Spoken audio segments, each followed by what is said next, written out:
नमस्कार मित्रांनो, आज 1000 डेचा डेली व्हिडिओचा 6वा दिवस आहे. सकाळी सकाळी नेहमी रुटीनच्या प्रमाणे व्यायामाला सुरुवात केली आणि व्यायाम कंप्लीट करून शेतात फेरफटका मारायला गेलो. जानेवारीमध्ये लावलेल्या सोनचाफ्याच्या झाडाला आज फुलं आली आहेत आणि त्या फुलं आलेल्या झाडाला बघून मनाला समाधान वाटतं आहे, कारण मी लावलेल्या झाडाला आज फुलं आली आहेत. समोर बघताय ती बहुवार्षिक वांगी आहेत. त्यानं दरवर्षी कटिंग करून त्यांना फुटवा देतो. माझ्याकडे 10 रोपं आहेत अशी की ते मला वर्षभर वांगी पुरवतात. शेतामध्ये फेरफटका मारून झाल्यावर नेहमीप्रमाणे कामाला निघालो. पावसाळ्यात जरा गाडी चालवायला भीतीच वाटते, कारण रोडला भरपूर खड्डे पडलेत आणि त्याच्यात पाणी साचलेला असतो. आपल्याला अंदाज नसतो त्या खड्ड्याचा.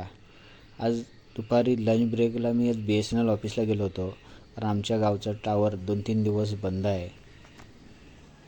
दापोली तहसीलदारच्या आवारात इंडियन फ्लॅग कसा मानाने फडकतोय बघा. मी 2 मिनटं बघतच राहिलो होतो.